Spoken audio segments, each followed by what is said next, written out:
Hi, so you're gonna get ready to play clarinet. Okay, the first thing you need to know is how to open up your case so that all the pieces don't fall out and then you freak out like, ah!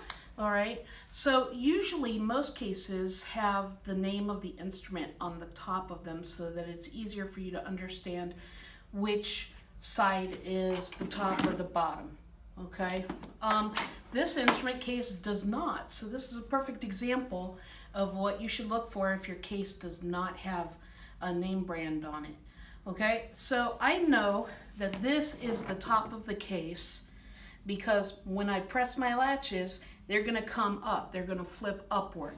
Okay, so watch, see how it flips up, and then I'm going to do this side right here and it flips up. Okay, you want to make sure that your case is on a stable surface because you don't want everything falling out. So a music stand probably is not a good idea to have use as a safe surface. If you can use the floor, if there's not enough room for you to use a chair next to you, or you just have partners in there, then that's fine. Okay, so then I open up the case and there's the clarinet. So here's the mouthpiece, and there's a couple of mouthpiece covers in here that were not put in correctly. And we'll talk about how to use everything so that way you're covered. Okay, so the clarinet has two body joints. So let's start with the two body joints. There's this body joint right here and this body joint right here. Now you can tell these two joints aren't going to fit together. So you can't force it together. Again, it's not going to fit together. What is an indication is right here, there's a little bridge gap area underneath this key right here. Okay, and then this is the other half. So this is the bottom half of the bridge and this is the top half of the bridge. All right, you want to try to assemble these two joints so that you're not squishing the keys. If you squish the keys, you could bend them, or you squish the rods, it throws the keys out of alignment and then the instrument will not play for you. So you want to do as best as you possibly can, and you're going to press this key right here down so that that upper top of the bridge will come up. It'll stay up as you're pushing it all together. Okay, so you push it and make sure that you twist it just a little bit together. This could probably use a little bit of cork grease just to help it go together. And notice how the bridge joints are not touching each other, and then I can put it down and then the bridge joints are fine. They'll connect just fine. Okay, so some clarinets will have the name of the instrument on one of the head joints, so it helps let you know, or body joints, it helps to let you know which way is up, which is a good thing to know. Okay, then we're going to put the bell on. Okay, this is the bell of the instrument, and again we're just going to twist and put on just a little bit. This one is fairly used, so it goes on pretty easily. All right. You don't want to just jam it because you don't want to mess up the cork that holds the joints together. If that's messed up, it's going to need to be replaced. What that cork does is it seals air from leaking out of your instrument and helps keep the pieces together. If you don't have this cork on here, this piece will be very loose, or the piece that the joint is missing the cork, it'll be very loose and it'll fall apart. And you don't want your clarinet falling apart while you're playing it. Okay, so now I'm going to take this barrel and I'm going to, twist lightly. Again, I'm trying to press as few keys as possible. That way I don't squish it. And then if you have to, you can apply some cork grease. Let me apply a little bit of cork grease to this.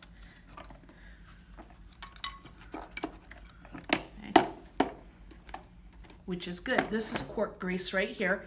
It almost looks like chapstick. It doesn't go on your lips, please.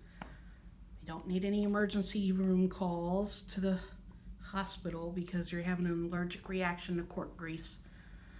All right, and you just put a little bit of that on there around, and what that does is that loosens it up so that the cork is a little less resistant against having the barrel come on. And notice that goes on a lot easier. Okay, All right, this is the mouthpiece. Okay, notice how the mouthpiece had a cap to it. Again, there's a cork joint there. Let me just test and see how tough that is. Okay, it's a little bit resistant, so what I'm going to do is apply some more cork grease on there. All right, you don't need to do half the stick, just do a little bit in moderation. You can apply just a little bit. If that's not enough, you can always apply just a little bit more. Okay, and notice how I'm holding the barrel to put the head joint on. I'm not holding all the way down here because I don't want to bend any keys. All right, now if you look at the back side of your clarinet, I have the whole of the mouthpiece lining up with the octave key right here. That's the way you want to line it up. You don't want it backwards because then you're going to have a problem playing your different notes. Okay, some instructors like for you to have your ligature on before you put your reed on. Okay, the reason why they like that is because they don't want you to dent any of the parts at the top of the reed.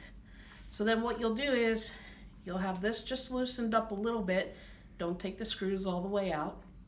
Just make sure they're loosened up a little bit so that it will go down and set up. And then you place the reed right in after that. Okay. And then you can loosen the screws up a little bit more if you need to, just to set that ligature down a little bit further.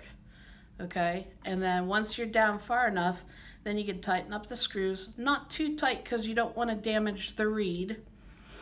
Okay, and I'm going to just check to make sure that the rails are correct.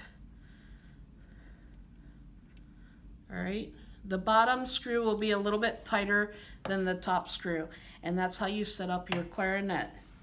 Okay, now let's talk about the process of putting it back in the case. So after you get done playing in band or playing in practice at home, you're like, doo-doo-doo-doo-doo. All right, yay, I did awesome today. Okay, now it's time to put away my clarinet, or maybe if you have a long period of resting.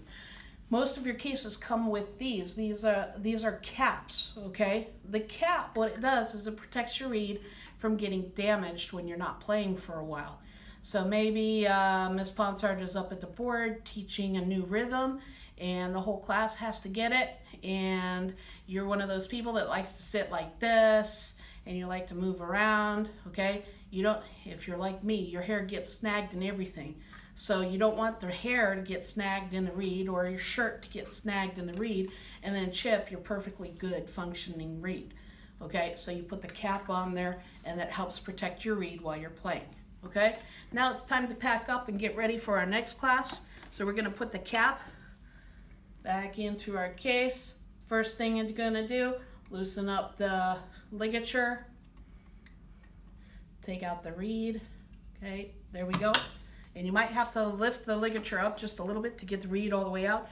Usually I have a case to put this reed in, but unfortunately I do not know what happened to the case. So usually there's a plastic case that goes with these and I put it in there to protect it. Some students just toss it in the case like I just did. Okay, you have to take the ligature off in order to get the mouthpiece off. Take the mouthpiece off, so you twist off, put the ligature back on because you don't want to lose the ligature. You lose the ligature, you don't have anything to hold the reed on. It's going to cost you about $25 to replace that ligature. I'm sure mom and dad would not be happy about that. Notice how I'm grabbing the clarinet up here at the top and I'm just twisting off the barrel, put the barrel back. It's almost like putting a puzzle together. I don't know if you remember when you were really tiny, but you used to do that where you fit little shapes into the little spots and then your body comes apart. This part has a little divot inside the case and it fits in nicely, okay? And then these keys are gonna go inside.